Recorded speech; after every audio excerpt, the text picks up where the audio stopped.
Welcome back to News Talk. We turn our attention now to tonight's GOP presidential debate. This time, for the first time, Donald Trump is not considered the frontrunner. The latest national poll putting Trump second behind retired neurosurgeon Ben Carson.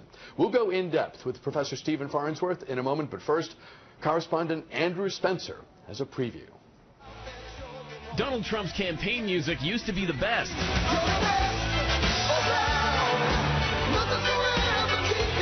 But not anymore.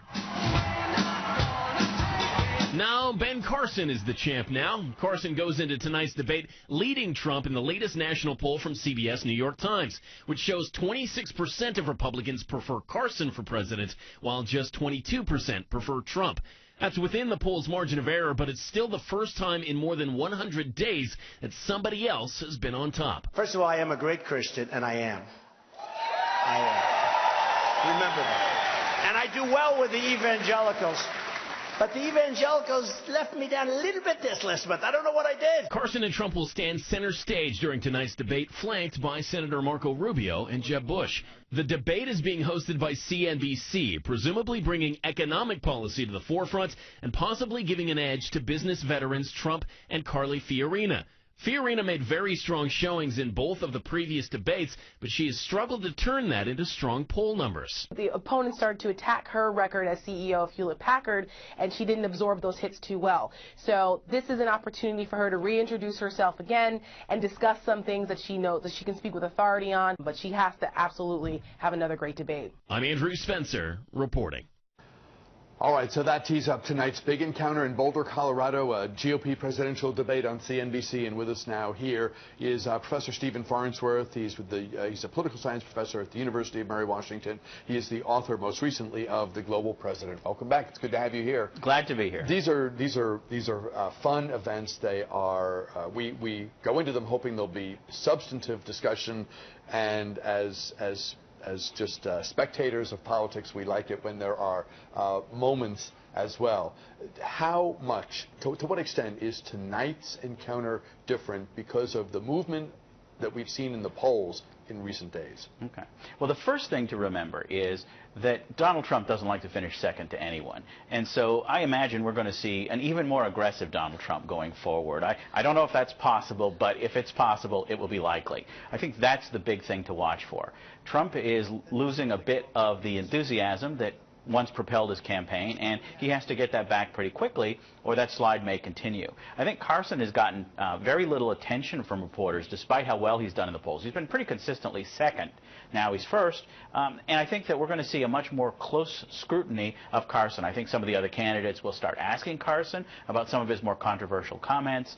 There will also be, I think, more of an effort on the part of the questioners to solicit information from Carson about exactly where he would take the country if he's president. So far, I think Carson has been appealing as a personality, as a character. The question now is how appealing will he be when we start talking more about issues? Being first in the polls is a double-edged sword. It's what every candidate wants. It's great for the perception of momentum. It can be fantastic for fundraising, but it does mean that the scrutiny from your rivals and from the media increases perhaps exponentially. Well, I think that's an example that we've seen with Carly Fiorina. She became sort of the visible candidate of the month a few weeks ago, and then as there was more scrutiny on her time at Hewlett-Packard, she sort of faded back. And the question, I think, for Ben Carson, who hasn't received the kind of scrutiny that normally people would as they're competing to be a front runner, there's going to be more scrutiny, and we'll see how well that works for him. I think that's going to be a major challenge. I think the other big thing from the debate tonight is Jeb Bush. This is a candidate who some people thought would be the front runner.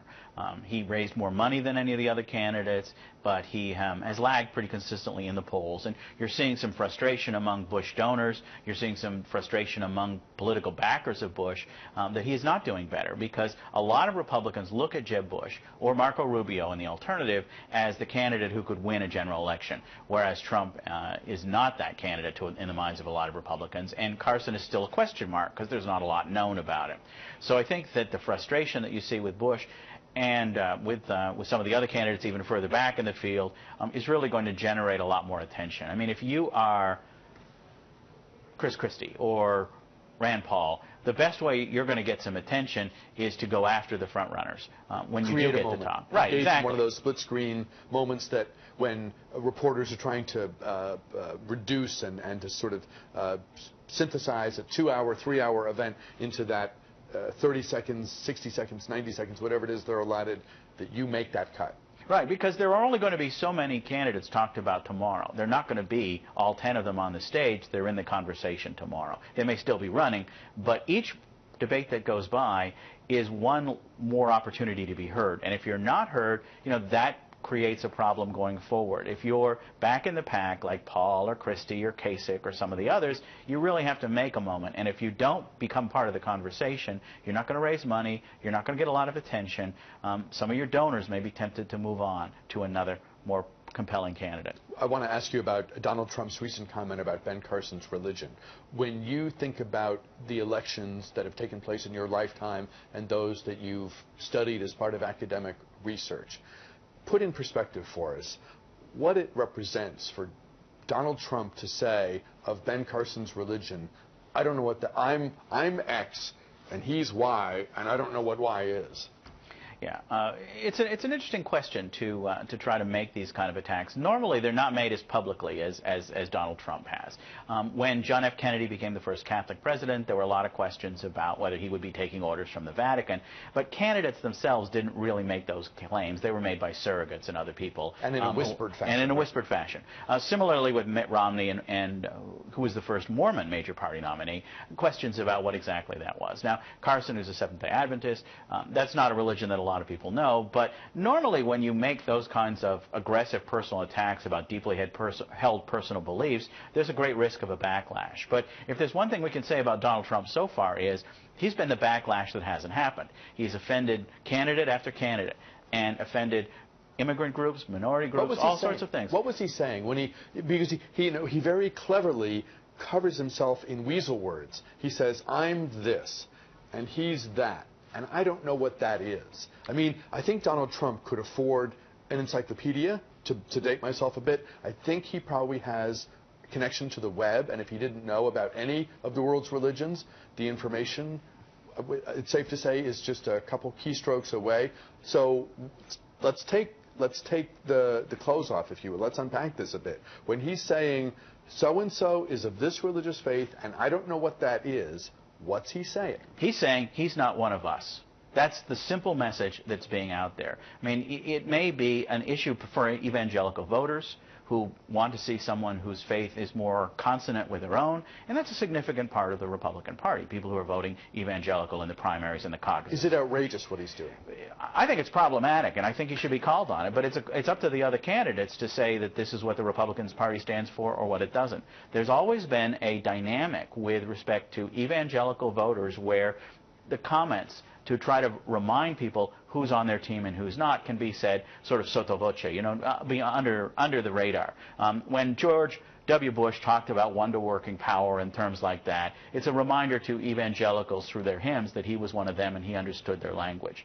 It's a way to bring yourself closer to evangelical voters, and it worked well for George W. Bush back in the day. I don't know that it works too well for Donald Trump. Donald Trump has had an ability to say amazing things without much of a backlash, but this may be one of the cases where he's facing a lot more trouble, because one thing we've learned in politics over the years is once you start to stumble a little bit, then everyone's ready to push you over the edge. And we've talked, and others have talked about how you can work your way into the conversation.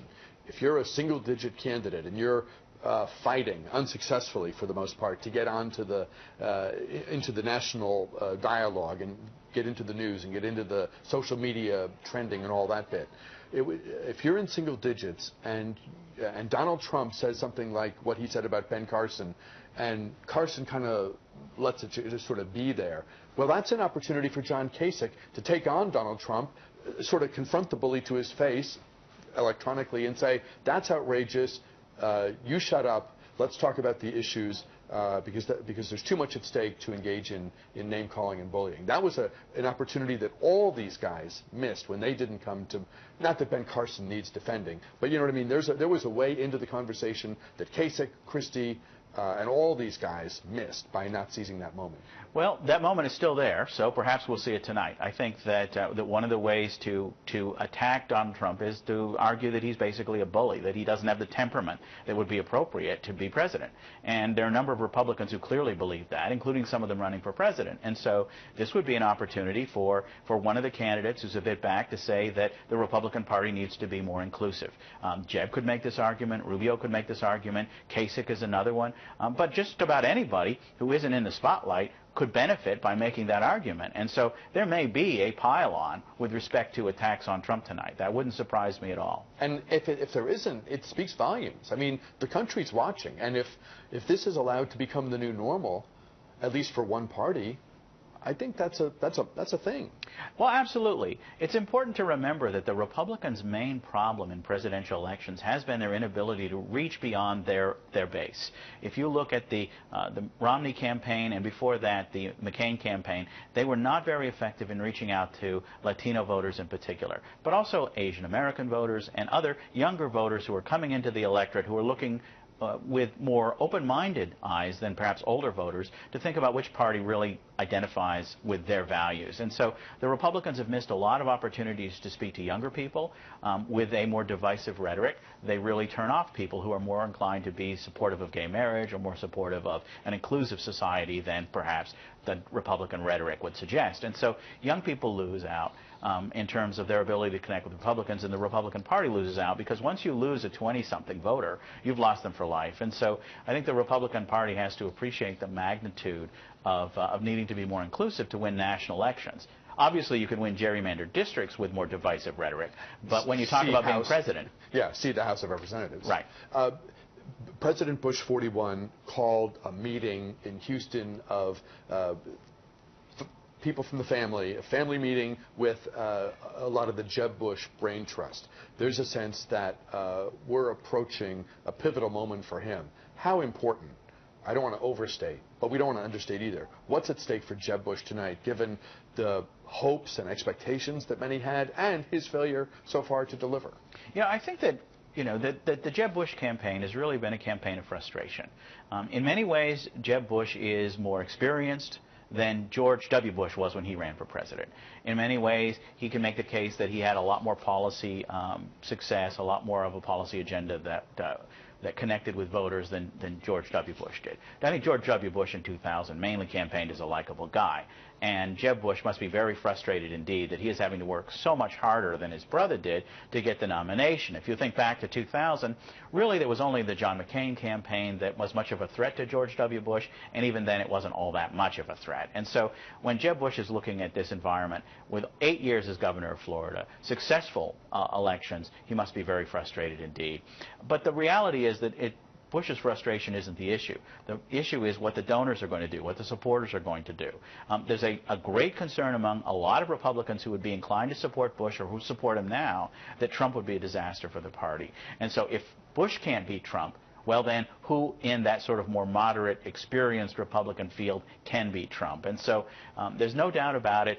Bush has to be much more aggressive than he's been so far, and he has to figure... Without being shrill or over the top, of course. Right. There's a limit to what you can do. Yeah. There's always the risk of a backlash. But it's absolutely a problem for Bush that he's not going to be at the center of the conversation the way that he was in the earlier debates, because he's now slipped back even further in the polls than he had been in the past. We only have a couple seconds left. I think a lot of Washington Republicans and strategist types, despite the prominence of Donald Trump and Ben Carson in the polls till now, they still think the nominee is going to be someone else. If you had to bet on someone else, that whole other crowd of people not named Trump and Carson, what is the likelihood the nominee is from that group? I think that it's likely that the nominee will not be Trump or Carson. I think that both of those politicians who do not have experience in elected office, that would be an extremely high-risk strategy. You know, Republicans want to win the White House. They've been shut out now for 8 years. And nominating somebody who has never held an elected office, who doesn't have a track record, may create a target-rich opportunity for the Democrats. My guess is that it's going to be Bush or Rubio. Professor Stephen Farnsworth teaches political science at the University of Mary Washington. He's the author, most recently, of The Global President. Always great having you here. Thank you, sir, for your time. Thank you. See you again soon. An update for you on the hour's top stories is next, and we'll have the latest on the rainy weather that is in over us, and then sorting out conflicting recommendations involving breast care.